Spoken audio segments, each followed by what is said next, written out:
یہ دیس ہے اندھے لوگوں کا، اے چاند یہاں نہ نکلا کر۔ جالب صاحب کیا خوبصورت بات کر گئے ہیں۔ ساری عمر انقلاب کے لیے پیغام دیتے اور زندگی بسر کرتے وہ چلے گئے، لیکن انقلاب وہ دیکھ نہ سکے۔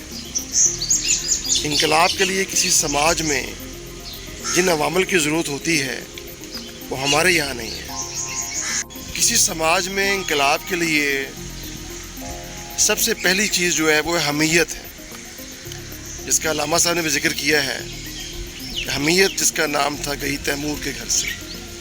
حمیت، غیرت یا قوموں کے مزاج سے رخصت ہوتی ہے، وہاں انقلاب نہیں آیا کرتا۔ دوسری اہم چیز وزڈم ہے، دانش۔ کہ قوموں کے اندر، سماج کے اندر دانش مند لوگ جو ہیں، جن کے پاس وزڈم ہے، وہ پس پردہ ہوتے ہیں، پس پردہ چلے جاتے ہیں، ان کا مذاق اڑایا جاتا ہے، اور چیپ لیول کے لوگ جو ہیں وہ اعلیٰ عہدوں پر، اعلیٰ پوزیشنز پر اور حتیٰ کہ ذرائع ابلاغ پر نظر آنا شروع ہو جاتے ہیں۔ کیا ہوتا ہے اس سے؟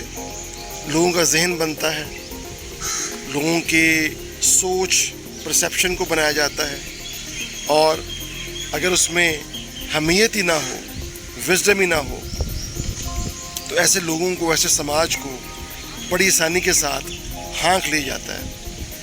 اور وہ پتہ ہے کہ قومیں جو ہیں وہ ہانکی نہیں جا سکتی، کہ قوموں کے اندر ایک جینیون قسم کا ایک وزڈم ہوتا ہے۔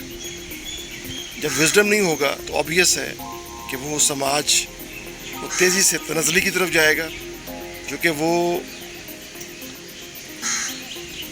دانش مندوں کا مذاق اڑاتا ہے، دانش مند لوگوں کی قدر نہیں ہوتی، ان پہ ٹھٹھے لگتے ہیں، اور ٹھٹھے لگانے والا جو بھانڈ طبقہ ہے وہ ہر طرف گویا رقص کر رہا ہوتا ہے۔